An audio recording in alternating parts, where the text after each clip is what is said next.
Muy buenas noches, estimados alumnos. Vamos a dar inicio a la segunda clase de la asignatura de lenguaje, unidad número 4, ¿ya?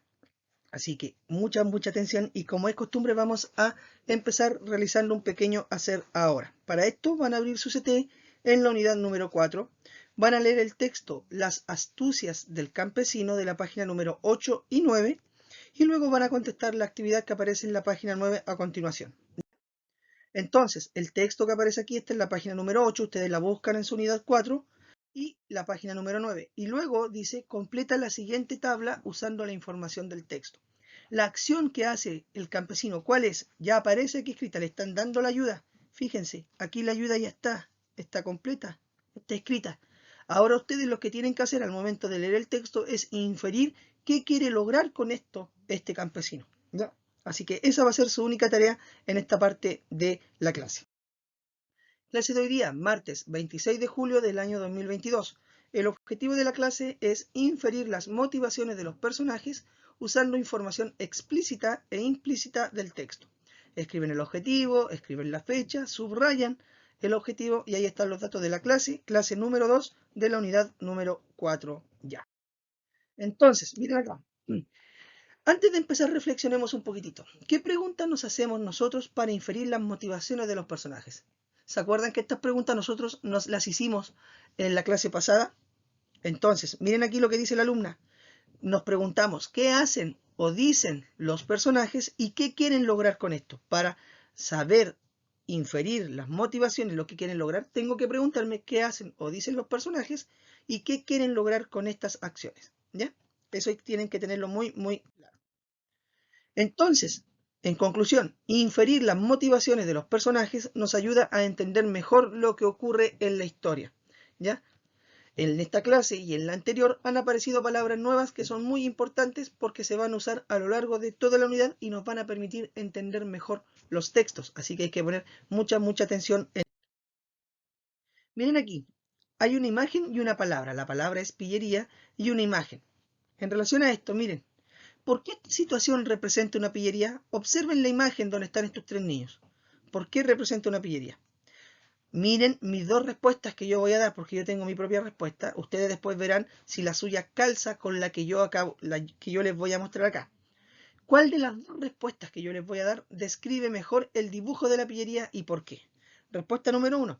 El dibujo representa una pillería porque uno de los dos jugadores le pasa una carta a la niña y hacen trampa. Esa es mi primera descripción de esa pillería. La segunda descripción dice así.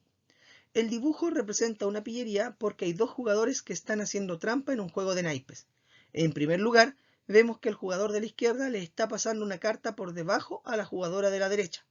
Esto nos dice que ellos están ayudándose para perjudicar al tercer jugador para hacer que pierda el juego. Además, la cara del niño que está al fondo nos dice que él está perdiendo el juego y por eso podemos inferir que la pillería que vemos en esta imagen es la que están haciendo dos jugadores para ganar el juego.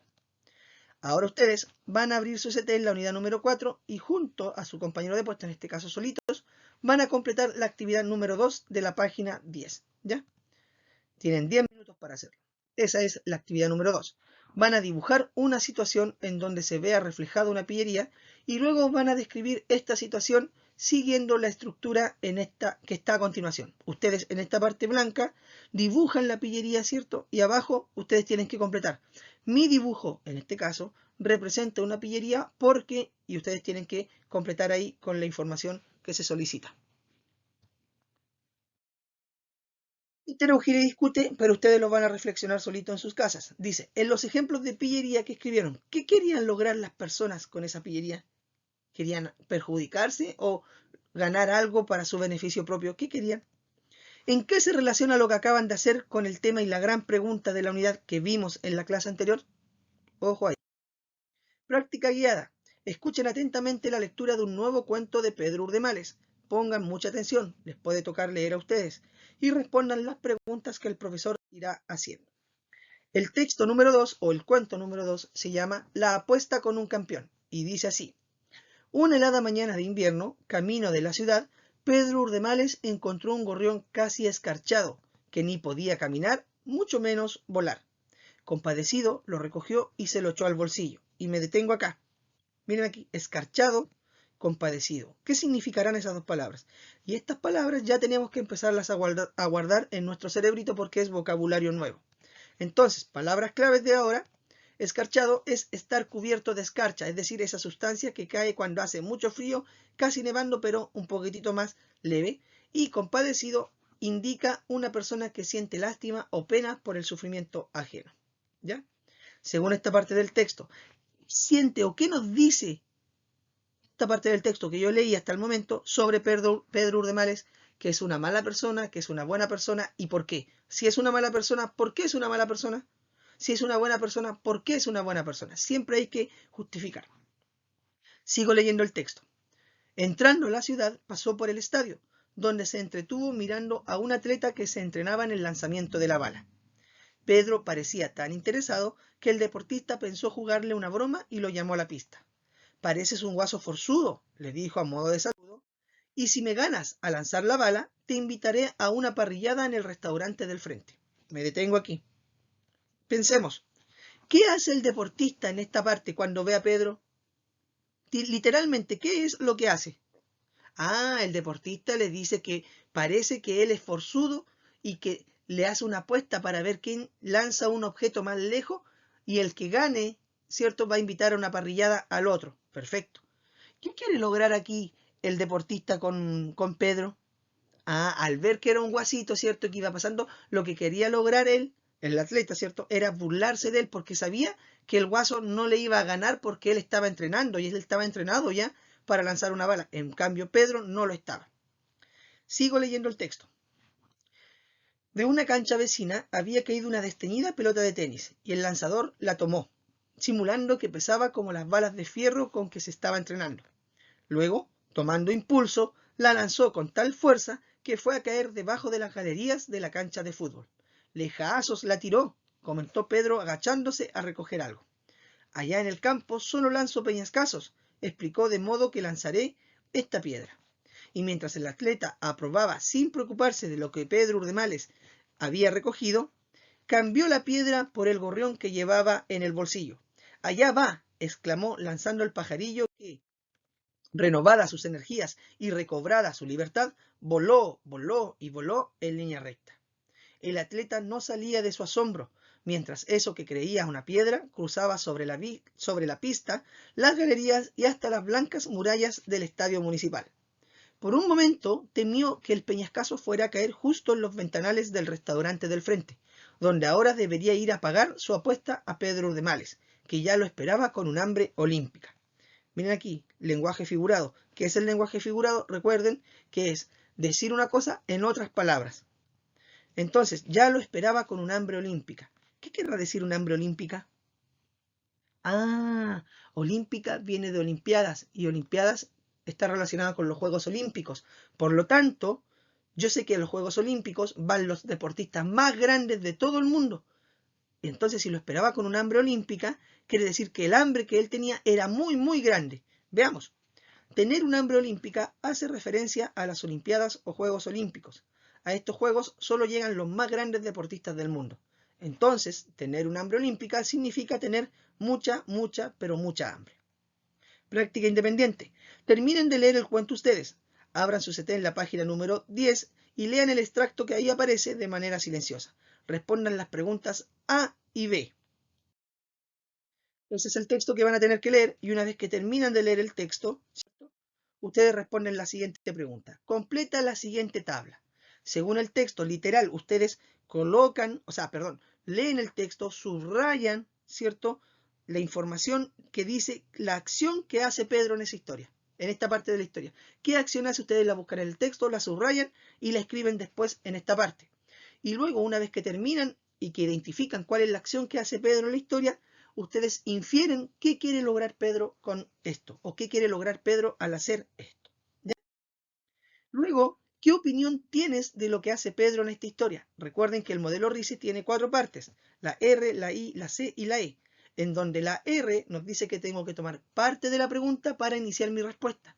La I, como es una pregunta de opinión, yo tengo que incluir mi opinión. La C, tengo que citar evidencia del texto y en la E tengo que explicar mi evidencia. Por lo tanto, si yo digo, ¿qué opinión tienes de lo que hace Pedro en esta historia? ¿Qué parte de la pregunta puedo tomar yo para comenzar a responder mi pregunta? Ah, me están preguntando lo que hace Pedro en esta historia. Entonces yo digo, esta parte de acá es la que voy a tomar. Y empiezo a escribir. Recuerden que siempre que empiezo a escribir, lo hago con mayúscula. Y digo, lo que hace Pedro en esta historia, incluyo mi opinión. ¿Es bueno, es malo? Eso lo dejo a criterio de ustedes porque recuerden, una opinión es subjetiva. Algunos pueden pensar una cosa y otros pueden pensar otra distinta. Cito evidencia. Cuando cito evidencia siempre empiezo porque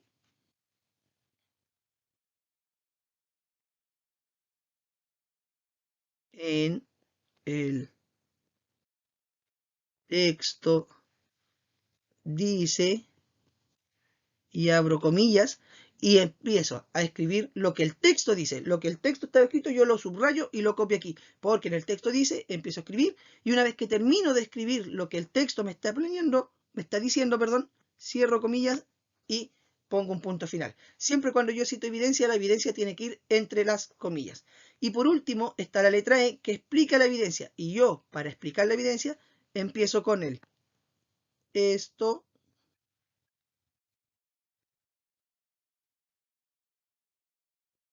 quiere decir, y ustedes completan esta parte.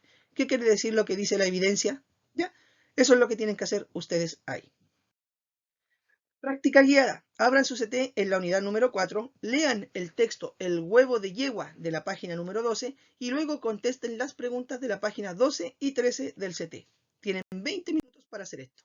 Ustedes leen este texto y luego dice completa la siguiente tabla. ¿Qué pillería hace Pedro en esta historia? Ustedes buscan el texto, recuerden que primero se lee esta parte y después se lee esta otra parte, ¿ya?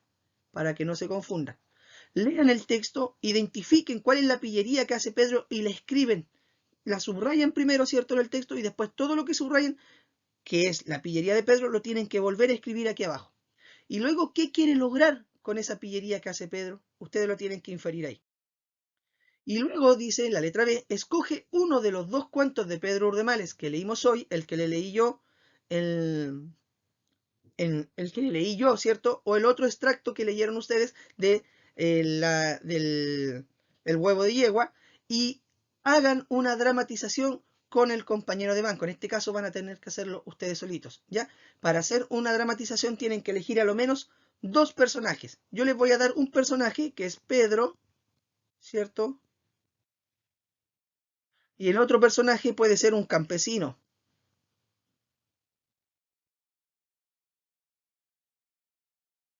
Ustedes pueden agregar más personajes o se pueden quedar con los personajes que yo le estoy ahí y lo repiten hacia abajo, ¿ya? Y ahí ustedes tienen que ir creando los diálogos de esta dramatización. Ustedes completan eso. Actividad 5, esta actividad no se hace, ¿cierto? No hemos hecho nunca estas actividades y ahora tampoco la vamos a hacer, así que no la hagan ustedes en sus casas. Antes de finalizar, ¿qué sabemos sobre Pedro Urdemales hasta ahora? Completemos la siguiente tabla. Bueno, yo sé que Pedro es pillo. ¿Cómo lo sé? Porque Urdemales cambió la piedra por el gorrión que llevaba en el bolsillo. ¿Qué otra cosa sabemos? Ustedes respondan esta y esta la pueden hacer en sus cuadernos. Actividad final, ticket de salida. Completen el siguiente ticket de salida, escriban su nombre y apellido y una vez que terminen, entréguenselo al profesor para su revisión. ¿Ya? Lo mismo que el ticket anterior, escríbanlo tal cual como aparece acá. En sus cuadernos, debajo del objetivo, colocan su nombre y dice así. Encierra la alternativa correcta de acuerdo a la información de lo que leímos hoy. ¿Qué tienen en común los personajes principales del texto, la astucia del campesino y la apuesta de un campeón? A. Ambos personajes son buenos lanzando peñascos. B. Ambos personajes utilizan la pillería para ganar la apuesta. C. A ambos personajes le muestran a su rival lo tonto que son. O D. Ambos personajes se muestran compasivos con sus rivales. Ojo que no es necesario escribirlo, lo pueden fotocopiar o lo pueden imprimir. Si lo imprimen, mejor todavía. Lo imprimen, lo recortan, lo pegan en su cuaderno y responden. Pero si no lo pueden imprimir, escríbanlo completo. Ya, chiquillos, y esa fue la clase número 2 del día de hoy. Nos vemos en un ratito más para la clase número 3. Adiós, chau, chau.